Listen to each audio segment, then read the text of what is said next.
Shalom à vous tous, mes précieux frères et précieuses sœurs dans le Seigneur. Que le Seigneur de gloire, le roi qui règne à perpétuité, le Seigneur de rois Jésus vous bénisse de partout où vous êtes. Nous parlons sur notre thème évangélique depuis un certain moment qui dit les combats spirituels. En tout cas, avec l'aide du Seigneur, nous avons épinglé plusieurs éléments dans nos récentes prestations qui nous ont tous édifiés et qui nous ont vraiment permis de comprendre la volonté du Seigneur pour chacun et chacune de nous à ce qui concerne les combats spirituels durant notre pèlerinage sur cette terre des humains. Alors, par la même grâce du Seigneur aujourd'hui, nous serons encore une fois de plus édifiés, demeurant toujours sur notre campement. Lorsque nous lisons l'apôtre des grâces, l'apôtre Paul dans sa lettre envoyée aux saints de Rome, au chapitre 8, verset 31, l'apôtre écrit en disant « Si Dieu est pour nous, qui sera contre nous ?» En tout cas, c'est quelque chose de très formidable que la plupart d'entre les frères n'arrivent pas à comprendre. Que la présence de Dieu est un défi majeur contre tout agresseur d'un enfant de Dieu. Si est une conjonction qui veut dire que Dieu peut être contre nous et il peut aussi être pour nous. Mais l'apôtre demande si, dans le cas où Dieu est pour nous, qui sera contre nous? En d'autres termes, l'apôtre voulait dire que si Dieu est pour nous, qui peut nous défier?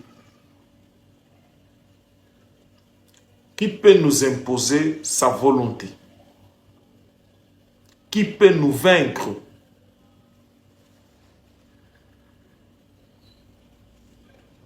Pour l'apôtre Paul,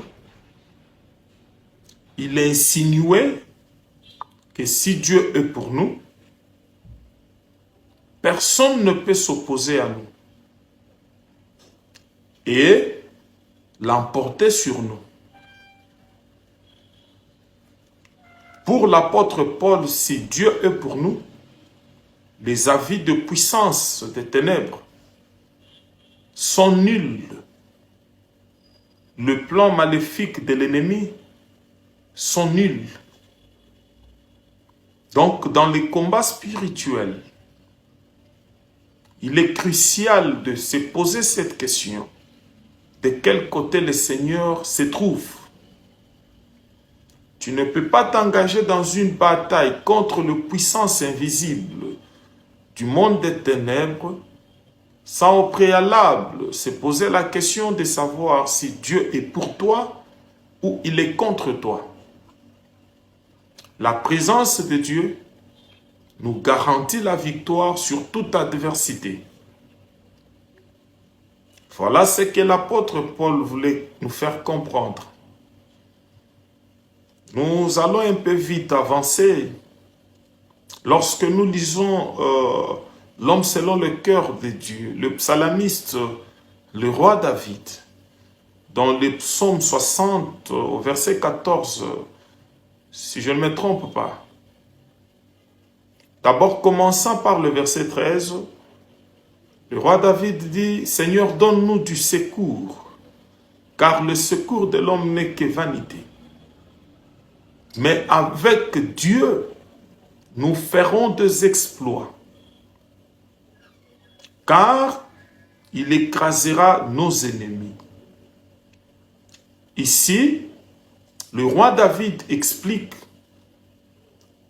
que les exploits dans la vie de tout enfant de Dieu, les exploits dans les combats spirituels sont liés à la présence de Dieu. Sans la présence de Dieu, il est pratiquement impossible d'accomplir un exploit. L'exploit, c'est lorsque le cancer disparaît de manière miraculeuse. C'est lorsque tu avais été condamné à vivre dans la pauvreté, mais tu te retrouves parmi les grands et le monde parle de toi. C'est lorsque tu manques de matrice et de trompe, mais tu mets au monde. Ça, ce sont des exploits. C'est lorsqu'on t'a déjà sacrifié dans le monde occulte, mais physiquement, le Seigneur te fait triompher. Alors, le psalamiste nous montre qu'il est inutile de recourir auprès des hommes.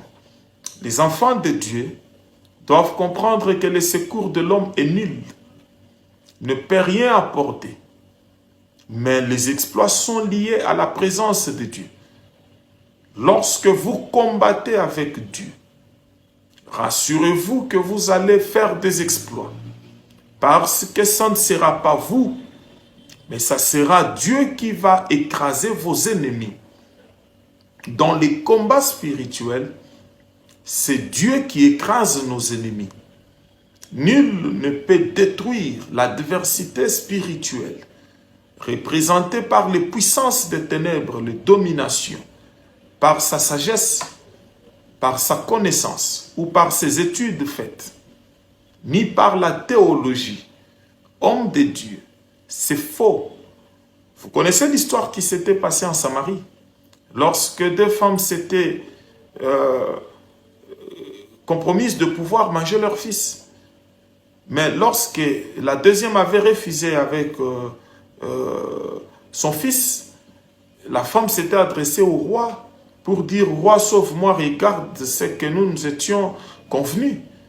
Et la femme ne savait pas que le roi qui était habillé en soutane royale avait aussi des problèmes. Et qu'hormis cette robe royale qu'elle voyait, il y avait un sac au-dedans. Et vous connaissez la réponse du roi. « Femme, si Dieu ne te sauve pas, te sauverai-je avec quoi ?» Donc, bien qu'il était roi, mais il n'avait pas du secours pour cette femme, car son secours n'était que vanité. Beaucoup de chrétiens prient, ils invoquent le Seigneur de gloire, le vainqueur éternel, mais en s'appuyant sur les relations, parce qu'un oncle ministre, parce qu'un ami est procureur, voilà, parce que tel a deux moyens dans la famille, il peut faire quelque chose. Et souvent, on s'attaque aux gens comme ça. Il ne m'a pas aidé, il a de l'argent. Non, Dieu n'aime pas que les enfants de Dieu voient les choses dans ce sens-là. Le psalamiste dit que c'est avec Dieu que nous accomplissons des exploits. Les exploits sont liés à la présence de Dieu dans ta vie. Donc, les exploits sont liés à la divinité. Voyez-vous, que le Seigneur de gloire vous bénisse. Ce sont des éléments qui peuvent nous aider dans les combats spirituels à comprendre que si Dieu est pour nous, nul ne sera contre nous. Qu'il soit un grand magicien, un féticheur, qu'il forme une coalition des assaillants spirituels, qu'il ait remporté des victoires sur d'autres personnes qu'il a tuées ou qu'il a sacrifiées. Mais cela ne changera rien, car si Dieu est pour toi, voilà 10 000 tomberont à ta droite et 1000 à ta gauche. Vous savez, j'aime bien le psalamiste. Lorsqu'il parle, il dit que l'ennemi m'environnait comme des abeilles. Il montre l'agressivité, la méchanceté et le niveau de l'attaque et le nombre même des ennemis. Mais il dit au nom de l'Éternel, moi je les taille en pièces. Lui il est seul, mais il les taille en pièces au nom de l'Éternel. Donc la présence de Dieu est une garantie de victoire sur toute adversité. Vous comprenez mes bien-aimés frères et sœurs dans le Seigneur? Alors là, nous allons parler d'un homme que vous connaissez très bien. Nous sommes dans le livre des Chroniques, chapitre 20, du premier verset jusqu'au 26e. Vous pouvez lire. Hein. Moi, je n'ai pas suffisamment le temps de lire parce que là, il faut écourter le message pour vous permettre de bien comprendre la pensée du Seigneur. L'Écriture nous parle du roi Josaphat que vous connaissez très bien. Le roi Josaphat, c'était un homme pieux, craignant le Seigneur. Ce dernier avait organisé des réformes politiques et religieuses. Il avait remis de l'ordre dans l'œuvre du Seigneur et dans l'administration publique. Nous avons aussi de nos jours besoin des autorités pareilles qui craignent Dieu, qui mettent de l'ordre vraiment durant leur règne. C'est très important. Alors cet homme pieux, la Bible dit qu'après avoir réalisé ses exploits, il fut informé. Par moment, tu te poses aussi cette question, mais qu'ai-je fait de mal pour qu'on me combatte? Parce que tu es informé par un prophète.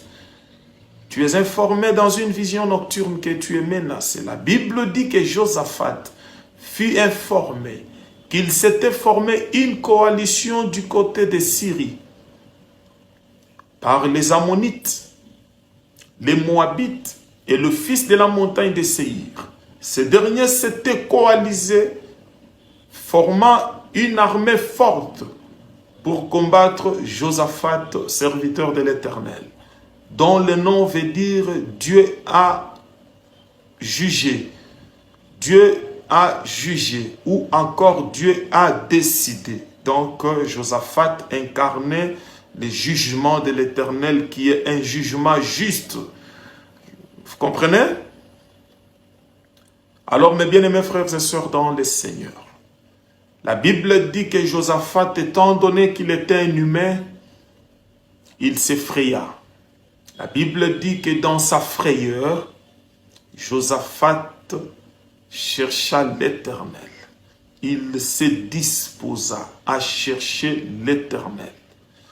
Ce qui réjouit mon cœur, c'est que Josaphat était un homme qui vivait dans l'opulence. Il était un roi. Josaphat n'était pas n'importe qui. Il avait une armée bien organisée. Il était un guerrier. Mais dans sa frayeur, il se disposa à chercher l'Éternel. Parce que Josaphat savait qu'avec Dieu, il allait faire des exploits. Josaphat n'a pas d'abord voulu s'appuyer sur son armée. Mais Josaphat a pensé à chercher l'homme qui nous permet de faire des exploits. Voyez-vous, premièrement, ne cherche pas d'abord à compter sur ton oncle, sur ton mari. Cherche d'abord à disposer ton cœur à chercher l'Éternel. Parce que c'est par l'Éternel que tes ennemis seront réduits à néant. Mes bien-aimés frères et sœurs dans le Seigneur, la parole de Dieu déclare qu'il proclama un jeûne. Combien des enfants de Dieu vivent dans l'opulence aujourd'hui et sont capables de jeûner? Il proclama un jeûne comme il était le chef et le guide du peuple du Seigneur. Surtout Juda et habitants de Jérusalem. Et c'est tous les Judéens qui s'étaient rassemblés tout autour de Josaphat pour chercher la face de Dieu. C'est très important. Les combats spirituels, nous pouvons l'emporter dans la communion, dans l'unité. Nous avons besoin d'être unis pour vaincre la puissance des ténèbres. Tu es père de famille, mère de famille. Tu dois rassembler toute la maison tout autour de toi, afin de combattre l'ennemi Satan des diables. C'est très important, l'unité dans la famille. La Bible dit que le geôlier posa cette question à Paul et Silas. Homme frère, que dois-je faire pour être sauvé? Ces derniers lui répondirent, crois au Seigneur Jésus-Christ, tu seras sauvé, toi et ta famille. Le salut est complet lorsqu'il incarne toute la famille. Voyez-vous? Donc Josaphat avait besoin de rassembler tout Juda parce que cette histoire concernait tout le peuple du Seigneur. Et la Bible dit que Josaphat pria. Je n'ai pas suffisamment le temps de pouvoir décortiquer la prière de Josaphat. Mais dans la prière de Josaphat, lorsque vous lisez la Bible, vous allez voir que Josaphat reconnaît dans sa prière que c'est l'Éternel qui domine dans le ciel et qui domine sur toutes les nations de la terre. La victoire est liée aussi à ta perceptive, donc ta façon de percevoir, de comprendre, ta perception, ta façon de voir Christ. Comment tu perçois Dieu? Comment tu vois Dieu dans ta vie? Qui est l'Éternel pour toi? Il est ta bannière, il est le Dieu des grandes délivrances. Que peut faire Dieu? Alors, la Bible dit que dans la prière de Josaphat, ce dernier déclarait que c'est toi qui domines sur toutes les nations de la terre. Donc, Josaphat a proclamé sa foi, que l'Éternel dominait sur les Maonites, sur le Moabite, les Ammonites, les Moabites et les fils de la montagne de Séhir. Josaphat a glorifié Dieu dans sa prière. Et ensuite, il a fait voir au Seigneur que dans ta main, il y a la force et la puissance. Que nul ne peut résister. J'aime cette façon de prier de Josaphat. Il dit que nul ne peut résister. Les enfants de Dieu doivent reconnaître qu'aucun occultiste, sorcier, magicien, ne peut résister devant la puissance cachée dans la droite triomphante de l'Éternel. Lorsque vous priez, ne priez pas avec crainte, comme si Dieu était un homme, et comme si Dieu pouvait reculer devant une coalition, parce que ce dernier a menacé plusieurs, il a tué plusieurs, c'est comme s'il pouvait aussi tuer ton Dieu. Non, il faut toujours faire des prières qui glorifient le Seigneur. Et Josaphat s'était appuyé aussi sur l'alliance de Dieu envers Israël. Et il avait aussi rappelé à Dieu que le peuple du Seigneur avait construit un sanctuaire pour son Dieu. C'est très important que les bonnes œuvres précèdent aussi nos prières. Et Josaphat rappelle à Dieu que ces peuples qui nous attaquent aujourd'hui, ce sont des peuples auxquels tu n'avais pas permis à Israël d'attaquer lorsqu'Israël sortait de l'Égypte. Ça concorde avec le verset qui dit que faites du bien à vos ennemis, car ce sont des charbons de feu que vous mettez sur eux. Que vas-tu dire devant Dieu lorsque tu es menacé? Voici quelques éléments qui peuvent nous aider dans les combats spirituels. Et la Bible dit que pendant qu'il priait, l'Esprit du Seigneur saisit Jacaziel, l'un d'entre eux. Je suis peut-être cette personne que l'Esprit du Seigneur a saisi pendant ces moments pour te fortifier. Et Jacaziel dit qu'écoutez Josaphat, roi de Juda, et tout Israël. Cette affaire ne sera pas la vôtre. Moi, l'Éternel, je vais combattre pour vous. Bien-aimés frères et sœurs dans le Seigneur, appuie-toi sur Dieu. Cherche la présence de Dieu. Il combattra pour toi. Cette affaire qui te menace, tu ne vas pas la résoudre seul. L'Éternel va s'en occuper. Et je le déclare même par le pouvoir que le Seigneur m'a conféré. Que le Dieu suprême s'occupe de ta stérilité. Qu'il s'occupe de ta souffrance, de ta pauvreté, de ton cas, le problème qui te ronge au-dedans de toi. Et ce dernier parla au nom du Seigneur en disant que le Seigneur vous demande de vous présenter sur les lieux, d'affronter cette coalition. Vous allez les trouver sur la montagne. Malgré la victoire que Dieu nous a donnée dans sa parole, nous sommes obligés de pouvoir affronter le problème de la vie. C'est en affrontant certaines difficultés que tu vas découvrir la puissance de Dieu. Ne recule pas devant le problème de la vie, non, affronte-les. Et tu découvriras de quoi le Seigneur ton Dieu est capable. Et la Bible dit qu'après avoir écouté, entendu le parler du Seigneur par Jacaziel, Josaphat s'inclina et tout Juda. Lorsque le Seigneur parle, il faut s'incliner devant le parler du Dieu suprême. Ils adora le Seigneur. Il ne faut pas douter lorsque le Seigneur de gloire parle. Il ne faut pas douter. Et la Bible dit que Josaphat s'inclina contre terre. Ils adora le Seigneur, le Dieu d'Israël. Et Josaphat prit la parole après que les Lévites aient glorifié Dieu d'une voix forte. Il prit la parole, dit, écoutez Juda, écoutez tous, vous tous habitants de Jérusalem, confiez-vous en Dieu, vous serez affermis. Dans les combats spirituels, nous avons besoin de la confiance en Dieu pour être affermis.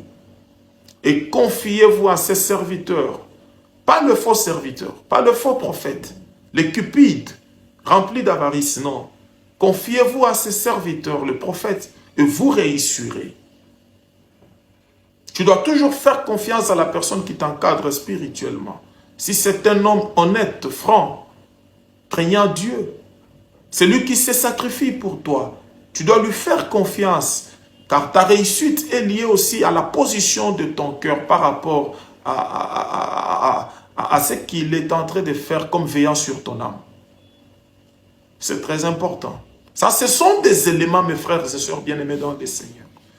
Des choses écrites dans les livres saints pour nous édifier. Et en ces temps-là, Josaphat, d'accord avec tout le peuple, il nomma des chantres revêtus d'ornements sacrés. Nous avons besoin aujourd'hui à l'église des chantres revêtus d'ornements sacrés qui symbolisent la sanctification, la consécration.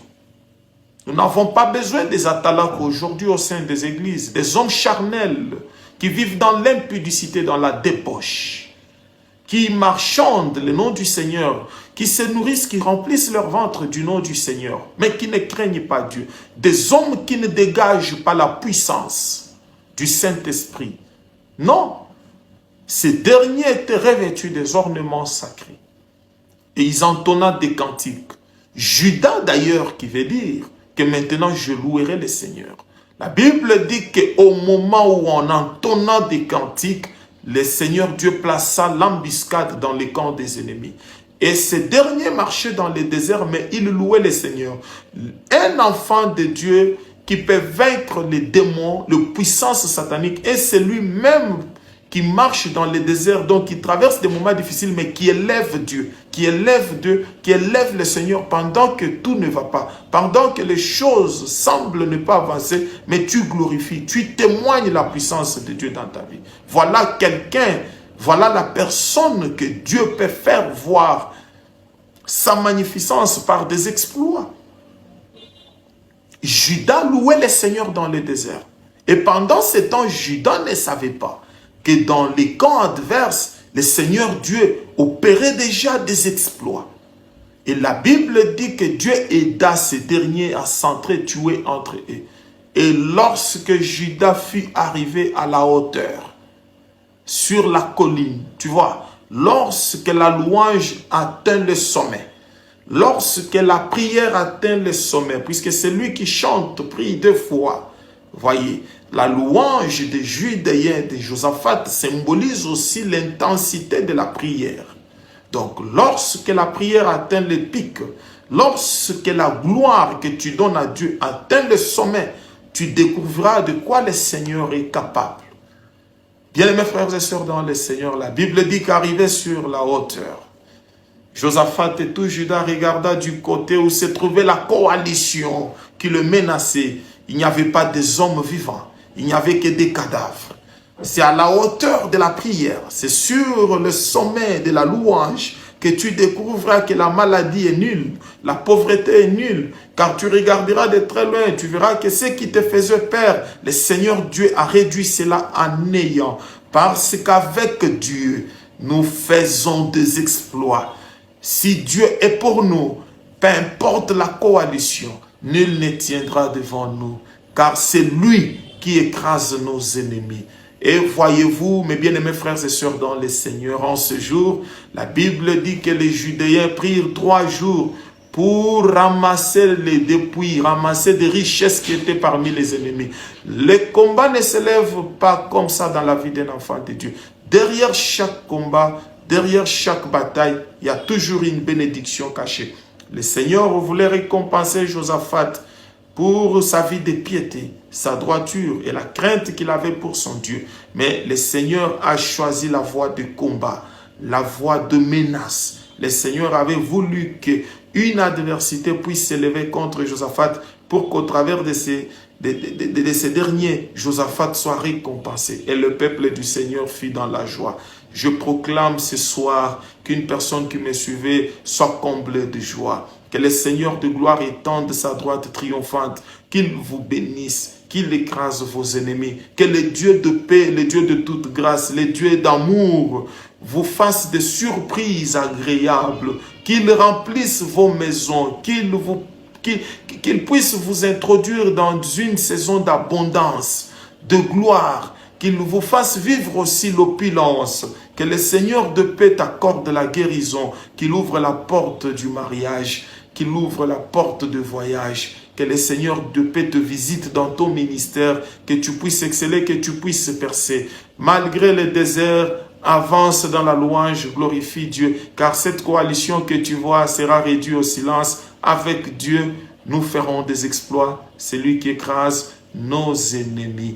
Que le Seigneur de paix vous bénisse. C'était là le vôtre, le bien-aimé pasteur Simon-Pierre Mikaï, pasteur responsable de l'Assemblée chrétienne Terre Sainte, se situant, voulais-je dire, dans la commune de Lingouala, précisément à Kinshasa, dans la commune de Lingouala, au croisement des avenues Mouchi et Basankusu. Ciao, à la prochaine.